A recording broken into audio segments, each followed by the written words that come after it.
여러분 안녕하세요. 롱장입니다. 빙하. 오늘은 제가 그동안 분노 유발을 피하기 위해서 잘 안 다루던 주제인데요. 정부 정책에 대해서 얘기할 거예요. 그리고 정부 정책을 꺼내는 이유는 제가 이제 지금 한번 멈춰서서 한번 점검을 해봤는데 이번에 토어제 풀었다가 다시 지정한 것까지랑 앞으로 공급량이랑 유동성이랑 대출 현황이랑 그리고 뭐 탄핵 이런 것 있잖아요. 관련된 부분 다 점검해 봤는데 아무리 봐도 저는 좀 위험해 보여요. 그래서 물론 이제 여러분 상황에 따라서 제 얘기가 다르게 들리겠지만 한번 좀 정부 정책에 초점을 맞춰서 다룰 필요가 있겠다라고 판단을 했습니다. 멤버십 운영하고 있고요. 매주 토요일 라이브를 진행하고 있습니다. 관심 있는 분들은 아래 링크 통해서 확인이 가능하세요. 일단 이번에 토어제 풀었다가 다시 지정한 것만 봐도 이게 토어제 풀 때 서울시장님이 뭐라고 하셨냐면은 사유재산권 침해이다라고 얘기했거든요. 그리고 조금 있다가 다시 묶었어요. 무슨 말이냐면 사유재산을 침해하겠다. 바꿔 얘기하면 확대 해석이 아니라 나란 일이 네 사유재산보다 중요하다라는 뜻입니다. 이거를 제가 잘못 해석했다고 생각하는 분은 댓글을 부탁드려요. 제가 읽어보고 한번 생각을 해보겠습니다. 왜냐면 사유재산권 침해니까 풀어줄게. 그런데 다시 묶는다는 건 뭐예요? 네 사유재산권은 안 중요해. 무엇보다 국가가 바라보는 부동산보다. 이게 얼마나 위험한 생각입니까? 그리고 6개월 정도 한 다음에 토어제 여러분 이제 푸는 거 어려워요. 자, 상식적으로 생각을 해봐요. 토어제를 묶었죠. 집을 사고 싶은데 못 사는 사람이 생겨요. 근데 그 수요는 없어지지 않아요. 토어제를 풀어요. 그 수요가 뭉쳐서 들어와요. 많이 올라요. 토어제를 묶어요. 근데 이번에는 훨씬 더 많이 묶어요. 훨씬 더 넓은 지역에 더 많은 아파트를 묶었어요. 그럼 다시 풀면 어떻게 될까요? 이거 어렵지 않으시죠? 당연히 오르죠. 그럼 토어제를 왜 묶었을까요? 거래량 줄이려고. 지금 정부는 할 줄 아는 게 하나예요. 거래를 줄여서 시장을 침체시켜서 부동산 상승에 대한 정치적 부담감을 피해가겠다. 대단히 위험해요. 그러는 동시에 빌라 공급 살려낼 생각 전혀 없고요. 미분양 해소할 생각 전혀 없고요. 아파트 공급 늘릴 생각 전혀 없어요. 어떻게 될까요? 이 와중에 전월세 시장에 공급이 부족할 거란 사실에 대해서는 이런 급이 없고요. 그리고 앞으로 그게 일어났을 때 어떻게 할지 제가 입장을 바꿔도 떠오르는 게 없어요. 제가 떠오르는 건 정부가 만약에 앞으로 전월세 공급난이 생기게 되면은 남은 방법이 거의 하나밖에 없어요. 대출을 다 틀어막고 수요 자체를 없애야 돼요. 국민들을 더 가난하게 만들어야 돼요. 근데 제가 이거 조심하자라고 왜 말씀을 드리냐면은 이번에 오세훈 서울시장님이 하는 행정을 보니까 정말 이제는 위험한 수준까지 간 게 맞아요. 사유재산이란 개념이 얼마나 중요한지 아세요? 왜 그러냐면 예전에 잠깐만 갔다 올게요. 북한이랑 남한으로 나뉠 때 북한은 사유재산을 인정을 안 했고요. 남한은 사유재산을 인정을 했어요. 이승만 대통령이 한 거잖아요. 그래서 지금까지 국가 발전의 속도가 이제는 비교 자체가 불가능해요. 오늘날의 대한민국이 있는 이유는 사유재산을 인정했기 때문에 인간의 이기심이 경쟁을 통해서 발전의 페달을 돌렸기 때문이에요. 여러분 다 이제 어느 정도 우리가 알고 있는 사실이잖아요. 그 사유재산에 대한 인정을 이제 잘 안 해요. 정치적 목적을 위해서. 그리고 국가의 공익을 위해서라고 하는데 아니에요. 전혀 그거 아니고 그냥 정치적인 목적, 정치적인 판단 그 이상도 그 이하도 아니에요. 국민들이 원하는 공공이득이 뭔데요? 그렇죠? 시간이 지나면 결국엔 원하는 아파트가 충분히 지어지는 게 공공의 이득이잖아요. 근데 이런 식으로 가게 되면은 아파트를 충분히 지을 수 있는 환경이 조성이 안 된단 말이에요. 그래 은행권도 이제 더 이상 컨트롤이 안 되는 것 같아요. 대출을 통제해야 되는데 생각보다 잘 안 돼요. 그리고 제가 은행권에 물어봤는데 저번에 이제 가계부채 관리 방안이 나왔었어요. 2월 27일인가 나왔었는데 거기에 두 가지가 있거든요. 그러니까 월별, 분기별.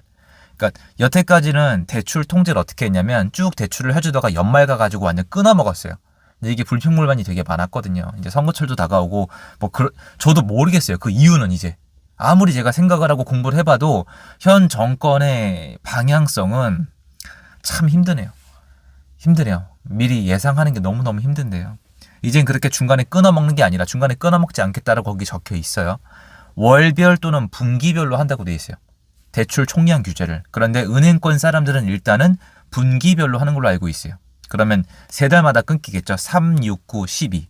근데 이렇게 끊으면 쏠림 현상만 생길 거예요. 근데 그것도 지금 총량을 관리하는 방향성이 뭐냐면은 금리를 올리고 있어요, 은행이. 그럼 이거 은행만 장사하는 거거든요. 그러니까 정부는 정치적 목적을 이루고 은행은 돈을 벌어요. 그리고 이 와중에 여기서 우리가 몰라서 그렇지 국가랑 기업은 지금 부채를 땡겨다 쓰거든요. 대출이 돼요. 금리도 이렇게 마음대로 왔다 갔다 안 해요. 여러분 뭐 회사 경영하시는 분들은 알고 계시잖아요. 그리고 사업자 대출은 풀어주고 있어요. 근데 일반인이 쓰는 담보대출에 대해서 이렇게 쪼이는 거고 전세대출을 자꾸 쪼이는데 이거는 알겠지만 그냥 일반 국민 서민들에게 들어가는 혜택이란 말이에요. 이게 뭔가 크게 잘못되고 있는 거죠. 그 목적은 뭐예요? 거래량을 줄이고 부동산 매매가가 올라가는 신문기사가 안 나오는 게 원인 목표란 말이에요. 이거 어디서 많이 보셨잖아요. 그러니까 지난 정권이랑 똑같아요. 그래서 지금 제가 위험하다고 얘기하는 게 뭐냐면은 토호제를 지정하면은 초반에 거래가 줄어요. 그리고 전월세 공급이 안 돼요. 왜냐면은 다주택자나 전세 끼고 사는 사람이 들어올 수가 없기 때문에. 그래서 전월세 난이 터졌을 때 토호제는 역효과를 만들어낼 수밖에 없어요. 근데 이미 전월세 난이 데이터상 보이거든요. 아직 시작은 안 됐지만 앞으로 이미 예약돼 있어요. 이건 이제 예측이 아니라 예약이 돼 있어요, 여러분. 사실은. 그런데 이걸 뻔히 알고도 토호제를 많이 묶었죠. 그럼 전세난 터졌을 때 어떻게 하겠다는 거예요? 그리고 이분들이 이렇게 하는 이유가 있어요. 여러분 다주택자 지금 악마 같잖아요. 예전에 이제 김영삼, 김대중 이 시절에 넘어서 한국 한번 망했다가 다시 되살아날 때 다주택자는 애국자란 단어를 들었어요. 어떤 개념이랑 비슷하냐면 옛날에는요. 지금은 애 셋 낳으면 뭐라 그래요? 애국자라 그러잖아요. 예전에 둘만 낳아 잘 키우자. 둘도 많다 하나만 낳아 잘 키우자 이런 시절이 있었어요. 그때는 남성이 정관 수술을 하면은 서초동의 반포주공 이거 분양받을 때 가점 줬어요. 그래서 거기 별명이 내시 아파트였거든요. 예전엔 그 당시에 3명 나오면요 무식하다 그랬어요. 여러분 믿어지세요? 그러니까 국민들을 가지고 노는 거예요. 거기서 끝이 아니에요. 사유재산을 침해당하고 있는데 별 얘기가 없어요. 그래서 이것도 끝도 아니에요.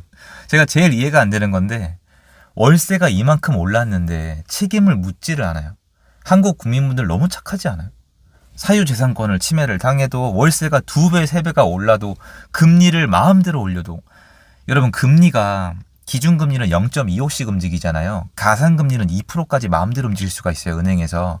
그거를 지난 3년 동안에 국가의 명하에 은행에서 가산금리를 2%를 지네 멋대로 튕겼어요. 진짜 여러분 확인해 보세요. 제 말 맞나 틀리나. 다 체크하고 말씀드리는 거거든요. 그래도 아무 말도 없어요. 그리고 국민들은 어느 정치인 감옥 보내라. 이 사람 저 사람 해서 여기에 집중을 하고 있단 말이에요. 그러니까 결론은 뭐냐면은 이 시장은요. 무조건 수급으로 귀결이 돼요. 어쩔 수 없어요. 집이 필요한 사람이 있고 공급이 돼야 돼요. 왜냐 안 그러면은 길바닥에 앉아야 돼요. 수급이 제일 중요한데 완전 정치인들의 놀이터가 됐거든요.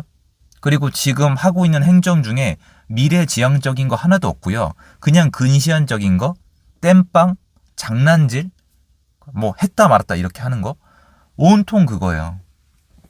위험해요. 이거 아셔야 돼요. 위험해요. 이거 정말 시장 크게 잘못될 수 있어요.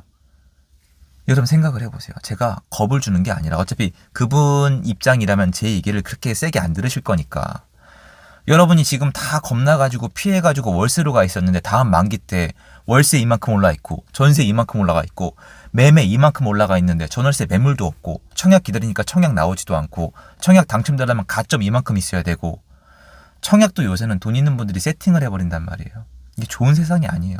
그럼 그때 어떻게 하실래요? 진짜 길바닥에 나앉아야 돼요. 그러면 길바닥에 나앉으면 나라에서 책임져 줄 것 같잖아요. 전혀 안 그래요. 그냥 나가 뒤지라고 합니다. 얼마나 잔인한데요. 지금 사람들이 부동산 시장이 돌아가는 심각성을 좀 모르는 것 같아요. 물론 또 매매가 올리려 그런다, 매매가 오르는 얘기하는 것보다 이렇게 생각할 수도 있지만 그게 아니라 저는 늘 말씀드렸지만 월세면 월세, 전세면 전세, 매매면 매매, 청약이면 청약. 내가 원하는 유형의 부동산을 2년 주기로 연속적으로 선택할 수 있으면 제일 좋은 시장이라고 생각을 해요. 그러려면 신규 공급이 풍성하게 돼야 돼요. 신규 공급이 풍성하게 되려면 공급자가 돈을 좀 벌어야 돼요. 거기서 세금도 좀 걷고 은행은 대출 이자도 좀 받고 이러면 되는데, 이거는 사회적으로 정치적인 어떤 색깔을 만들기 위해서 얘네 나빠요, 빌라업자 나빠요, 다주택자 나빠요, 뭐 이랬다가 저랬다가 악마 사냥하고, 이 제대로 될까요? 얼마 안 걸려요, 여러분. 수급이 완전 뒤틀릴 거예요. 그리고 이번에 수급 뒤틀리면요, 다시 잡기 진짜 어려워요. 농담이 아니에요. 아마 역사적으로 없을 거예요. IMF 이후로 역사적으로 처음일 거예요. 근데 이번엔 더 힘들어요. 왜냐면 IMF가 끝나고 김대중 정권 때는 내수 경기를 살린다는 거에 사람들이 동의를 했어요. 그 당시에 그래, 토목이든 내수든 어쨌건 뭐 부동산이든 나발이든 살려서 한번 좀 우리도 다시 올라가 보자, 이 분위기가 있었어요. 그 당시에는 IMF를 겪고 났으니까. 지금은 될까요? 예를 들어서 전세 공급이 부족해요, 다주택자 살릴게요, 될까요? 못해요. 보세요, 못해요. 아파트 공급이 부족하니까 구축 가격 좀 올릴게요, 안 돼요. 사람들 먹고 살기 힘드니까 전세자금 대출 좀 더 풀게요, 금리 좀 내릴게요, 안 돼요. 또 갭 투자 뭐 안 돼요. 쉽게 되겠어요? 그럼 그 안에서 수급 꼬인 상태로 계속 간단 말이에요. 위험해요. 매우 위험합니다. 매우. 그래서 그거 좀 말씀드리고 싶고, 정치 쪽 욕할 때가 아니에요, 여러분. 진짜 우리 정신 제발 차려야 돼요. 정치권 욕할 때가 아니라 지금 내가 어떤 상황에 놓여 있는지 반드시 공부하셔야 돼요.